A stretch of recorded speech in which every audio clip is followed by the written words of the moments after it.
When I first heard about keto for type 1, I was intrigued. No carbs, no spikes, no problem, right? But here's what no one told me. The honeymoon doesn't last. I hit a wall. The weight loss came, but so did the brain fog, the stalled workouts, and the silent fear of every low. And that's when I realized keto wasn't a fix. It was a filter. A few things I want to talk to you today about my experiences and the experiences of my clients. The warning sign that told me keto wasn't sustainable for my body. I also want to chat about why the results most T1Ds celebrate on keto may come at a hidden cost and what that cost is, as well as the framework I use now to keep blood sugar stable without sacrificing fuel, joy, or performance. Now, if you don't know who I am, my name is Matt VanVleet. I'm a T1D expert, certified master fitness trainer and nutritionist, best-selling author, and Ironman athlete.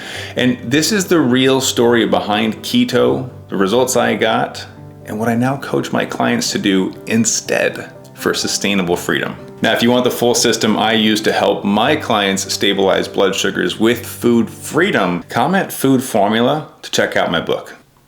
So this isn't a takedown. This is what I've seen after years of testing with my own body and helping thousands of T1Ds reclaim their blood sugar and their freedom. And let's be honest, keto sounds ideal for type 1, right? Less carbs, that means less insulin. Less insulin, that means fewer spikes and drops, right? More predictable numbers. And for some people, real peace of mind. And early on, it delivers, right? Flat lines, tighter control, smaller boluses, even some fat loss. But the longer I stuck with it and the more client data I reviewed, the more red flags I saw for the right and wrong person. So let's take a step back for a second. What is keto? So keto is short for ketogenic, a diet where you eat mostly fat, a moderate amount of protein, and very few carbs, usually under 30 grams per day, sometimes much less. Now, the goal to enter a metabolic state called ketosis, where your body switches from burning glucose to burning fat and producing ketones for energy. It's not just low carb, it's very low carb, right? Now, here's what the research says. The good and the bad. I want to make sure we're remaining an unbiased approach. So let's start with the upside. Keto can reduce A1C in the short term. It often lowers total daily insulin use. Blood sugar becomes more stable. There's fewer post-meal spikes because of the lack of glucose. It may reduce inflammatory markers in some people as well. That's great, right? But let's look at the full picture of other potentials.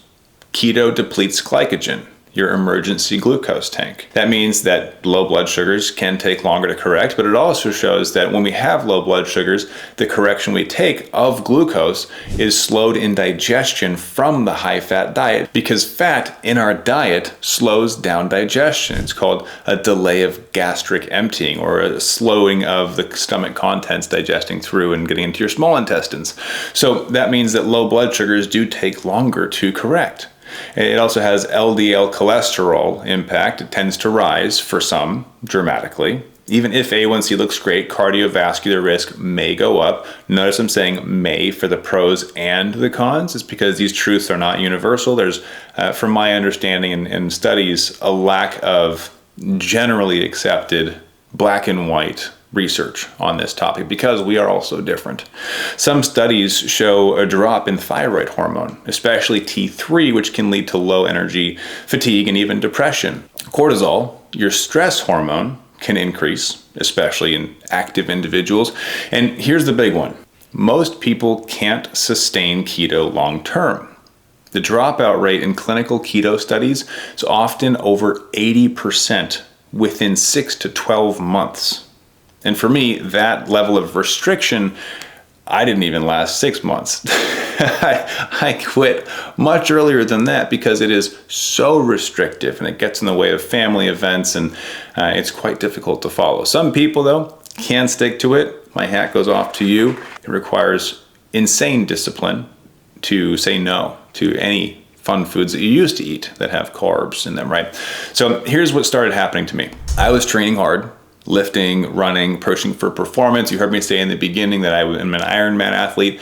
But on keto, for me personally, I felt slow, weak, drained, right? And it's largely because I train with glucose as an energy reserve. Now, keto, or the ketogenic diet, the goal is to switch your metabolic pathway to burn fat instead of glucose. Okay, it doesn't mean that you're burning adipose tissue, you're burning fat as a fuel source, just as I would be burning glucose as a fuel source. But for me, my lows were harder to treat. I couldn't use fruit or juice the way I used to because it would kick me out of ketosis, right? And that made me anxious. You really kind of have to be careful with it. And of course, treating a low versus staying in ketosis, treating the low takes priority. It has to, because a low can be the end of us living with type 1, right? But one day I caught myself staring into the mirror, glucose tabs in hand, totally unsure of how I got here, both because I was super low and very confused, but also just contemplating my life's choices. Why am I doing this? Is this important enough for me to stick this through? Now, one of my clients followed strict keto for 6 months. Lost weight, had flat CGM graphs, but she messaged me one night. She'd had half a banana and spiked 100 points. She thought her control was broken, but it wasn't. She had trained her body to fear glucose as a fuel source. She couldn't tolerate glucose in this sense because her body was optimized for fat. And with her being on a higher fat diet, she was also more insulin resistant, right? And so when she did have carbs, they really had an impact. So what ends up happening with people on ketosis or even low carb diets is that when they do finally have carbs, they break, because we all are human. I broke too, right?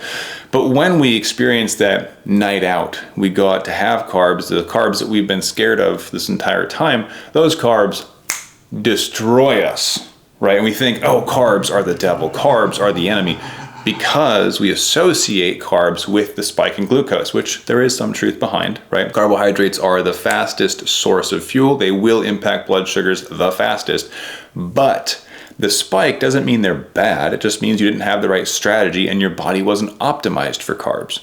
Now that I'm optimized for carbs, I can have hundreds of carbs per day and stay 100% time in range for days. And I think the longest I've made it was 12 days. I can't say weeks, but at least a week, 100% time in range. Pretty cool. No, but when you have carbs and you spike, it's either an issue of insulin timing or in your metabolic pathway where you've trained your body to be optimized for fat instead of glucose, which is fine, right? If you want to optimize for fat, that's great. Some people do amazing on keto, and I'm happy for them. This video is not to trash those people. I'm saying you don't have to be keto. You don't have to be low carb. You can eat wherever the heck you want, but your strategy does have to change with it. For me specifically, low carb, keto, any restrictive diet also had an impact on my mental health. And that I wanted to address, and I think I will address that in just a minute, because it's important for us to recognize the holistic approach within type 1 diabetes. So keto as a diet for the general population, they can make their own choices because they can switch in and out of ketosis and not have these insane blood sugar blunders that we have to deal with, right? And for me specifically, keto hadn't built metabolic strength. It had built fragility and restriction, right? And that's when it hit me. Keto isn't a fix. It's a filter. It filters out the variables by avoiding carbs altogether. It makes things simpler until life happens. Until the birthday dinner, until the travel when you can't get your same food, right? Until the workout that hits harder than expected and now you're under-fueled without the tools to respond. See, I didn't want to avoid the test. I wanted to train for it. So I built something better. A framework that doesn't just avoid the chaos, it teaches you how to navigate it. Now, I call it the food freedom framework. You guys know I love alliterations, and it has 4 parts, okay? So step 1, start with the protein and data. Build baseline meals that don't spike, test your insulin timing. So on a high fat diet or on a keto diet, you probably don't have to pre-bolus, which is cool. I will admit it, that is super cool to just be able to eat food and then dose insulin, right? Because fats and proteins, specifically fats, have a very low impact on blood sugars and take forever to digest. If you have a high fat meal, that can be impacting your body for the next 8 hours, which keeps you feeling fuller longer. So keto is also a great diet for people trying to lose weight because the calories in fat are more than double per carbs or proteins It keeps you fuller longer, keeps you feeling satiated, right? And that's the caloric density. There's the term I was looking for. So the caloric density of fat is higher, meaning for every gram of fat, there are 9 calories, and for every gram of protein or a gram of carb, there are 4 calories. So you're getting more calories per bite, essentially, but those bites keep you fuller longer. So a lot of people end up eating less, or at least not snacking as often. So step number 1, looking at protein. I mentioned protein and data. So protein is actually going to help you to stay fuller longer with carbs, but it slows down the digestion of the carbs if you choose to have them. If you have a balanced meal with proteins, carbs, and fats, you're going to have a great time, right? It's when you try to eat carbs in isolation, like a pasta night out, and it's just pasta, or a fruit smoothie and it's just a fruit smoothie. Those carbs are harder to deal with, and I do have other videos on how to deal with that using movement, insulin timing, glycemic pairing. There are ways to do that, okay? I actually just had a video last week on pasta specifically, that for people who want to eat pasta, you can, but it requires a different strategy. Right, so protein can assist in slowing down the spike from carbs so that you have time for your insulin to catch up in digestion. Now, step 2 is to reintroduce carbs with control. I had another client who was on keto long term and wanted to reintroduce carbs. As I mentioned, somebody who's adapted to a high fat diet and they introduce carbs, those carbs spike your blood sugars to the roof. You think, I can't have carbs. You can, you just have to reintroduce them strategically. We don't start with a banana, right? We start with maybe non-starchy vegetables, right? The stuff that we put in a salad. You might add some black beans. You might start working your way into quinoa, foods that are slower digesting, but still carbohydrates, right? And then you work your way slowly into the banana eventually, if you want to, right? But ultimately, I think it's also important to optimize for you. You're not trying to find the diabetic diet. You're trying to find the you diet. What's going to be sustainable? What matches up with your goals? And then how do we make blood sugars work for that? So reintroducing carbs with control. Track your responses. How do you feel? How did that go? What worked? What didn't? Adjust your pre-bolus. Train your metabolism, okay? Don't just eliminate fuel. There's a strategy for every type of meal, and ultimately it's up to us to discover how our body is going to react a little differently, right? So for me, I like having carbs.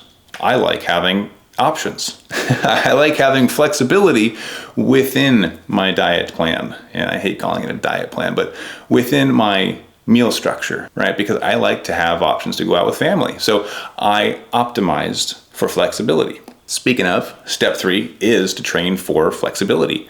You know, strength training, walks after meals, glycogen storage, all these things. It's us building our own life and not trying to follow some cookie cutter diabetes experience, right? And glycogen storage, by the way, is not your enemy. It's your ally. It's a good thing. Non-diabetics have this too. And it's what gives you energy to do stuff during the day.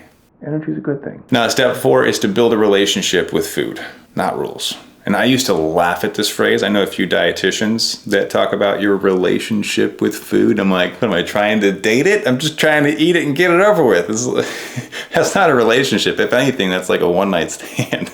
I'm like, just give me the food. But I now understand what they're trying to say, right? Building a relationship with food is about not building rules and restriction and seeing your plate as a number. Right? It's about seeing your plate as nourishment for your body, something to be enjoyed. Food isn't good or bad, by the way. It's nourishment for our body and it's information with our blood sugars. And it's your response that gives you the power, right? So if you spike and think, I can't have that, you've just given away your power. But if you spike and go, what just happened? How can I have that? What's my next step? That is where the power is, right? Now, let's be fair. Keto does work for some, and that's great.